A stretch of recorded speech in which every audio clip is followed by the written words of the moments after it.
ব্যস্ত শহরের ব্যস্ত মানুষ সবাইকে আসসালামু আলাইকুম। সন্ধ্যা ৬টা, আমি হাঁটছি, তবে যাচ্ছি নদ্দা। এই যমুনা ফিউচার পার্কের সামনে পর্যন্ত যাব।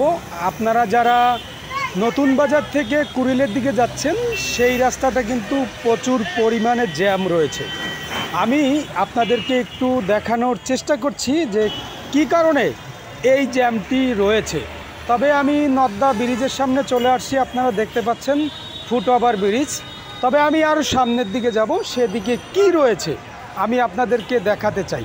তবে দেখুন যে রাস্তার দোপাশে যে কেটে রেখেছে এবং বিদ্যুতের যে কাজ চলছে সেটা কিন্তু আপনারা আমার ছবিতে দেখতে পেয়েছেন। তবে আমি ব্রিজে উঠে যাব, এই ফুটওভার ব্রিজের উপরে যমুনা ফিউচার পার্কের সামনে দেখতে পাচ্ছেন আমি উঠে গেছি। কিন্তু এই ফুটওভার ব্রিজের উপরেও কিন্তু দোকানপাট লাগিয়েছে, এটা বাংলাদেশ বলেই কিন্তু সম্ভব। আপনারা দেখতে পাচ্ছেন যে রাস্তা কাটা, লোকাল বাসগুলো খুব ধীরগতিতে চলছে। এইখানে শুধু এইখানে না, এই এলাকায় যারা এই রাস্তা দিয়ে যারা যাতায়াত করছেন তাদের যে ভোগান্তি সেটা তো রয়েছে। যদি আমার ডান দিকে যদি দেখেন, ডান দিকে যমুনা ফিউচার পার্ক, সেই দিকে কিন্তু প্রচুর পরিমাণ জ্যাম, কারণ কুড়িল চৌরাস্তা ছেড়ে এই ব্রিজের পর্যন্ত জ্যাম রয়েছে।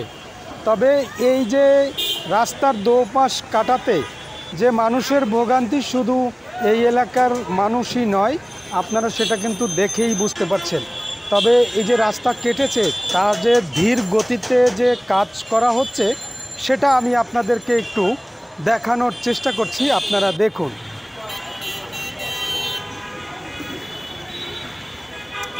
এখনও কিন্তু অনেকে ফুটওভার ব্রিজ দিয়ে পার না হয়ে রাস্তা যে নিচ দিয়ে তারা কিন্তু পারাপার হচ্ছেন। এবং আমি বলেছিলাম যে রাস্তায় যে ধীরগতিতে কাজ চলছে সেটা আপনারা আমার ছবিতে দেখতে পাচ্ছেন।